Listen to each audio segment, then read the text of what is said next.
সকাল ৬টা বাজে বোন নিয়ে যেত, আর রাত কয়টা ১২টা ১টা বাজে নিয়ে আসতো। এরকম নিয়ে এসে রেখা দিত। সারাদিন সুজি খাওয়াইতো, বুকের দুধ পর্যন্ত খাওয়াইতে পারতাম না আমি আমার ছেলেরে।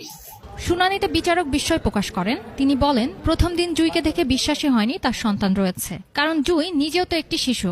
বর্তমান বয়স ১৩ বছর ৪ মাস ২৩ দিন। সেক্ষেত্রে ১৮ বছর না পর্যন্ত আমাদের আইনে একটা মেয়ে তো কখনো বিয়ে হইতে পারে না, আর সেখানে তার অলরেডি একটা বাচ্চা।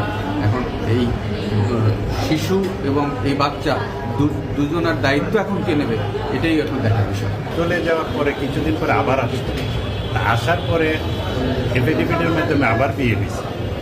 বিয়ে হওয়ার পরে কিছুদিন রয়েছে, এরপরে বাচ্চা হয়েছে, এরপরে আবার মেয়েটা তালাক দিয়ে চলে গেছে বাচ্চা। জুয়ের দাবি, অপ্রাপ্তবয়স্ক অবস্থায় তাকে ফুসলিয়ে নিয়ে যাওয়া হয়। নির্যাতনের শিকার হওয়ার পাশাপাশি সন্তানকে জন্মের পর তাকে বাড়ি থেকে বের করে দেওয়া হয়। অন্যদিকে শাকিলের দাবি, জুই স্বেচ্ছায় তার সঙ্গে গিয়েছিল। সন্তানকে রেখে সে নিজেই বাড়ি ছেড়ে চলে যায়। পরে শিশুর অভিভাবকত্ব চেয়ে পারিবারিক আদালতে মামলা করেন তিনি। ফুসলাই নিয়ে অনেকদিন রাখার পরে হেয়ার পরে মনে করেন আবার আমি করছি, হেয়ার পরে মনে করেন আবার এই মেয়েরে আবার মনে করেন আনছি কয়ে ঠেয়ে হেয়ার পরে আবার মেয়েরে আবার এই ছেলে আবার নিয়ে গেছে ঘর থেকে বাইরে। ওর বাবা বলে স্টপ করছে, তো ওর বাবা কোনো স্টপ করে নাই। তারপর মানে আমার কাছে আছে 1 ঘন্টার কথা গিয়ে গেছে, 3 মাস আগে। তো 1 ঘন্টার কথা গিয়ে গেছে, বাচ্চা থুয়ে গেছে, তো কোনো খোঁজ খবর নেয় নাই 3 মাসের ভিতরে। এখন তারা দরদ দেখাইতেছে। আগামী মঙ্গলবার পরবর্তী শুনানির দিন ধার্য করা হয়েছে।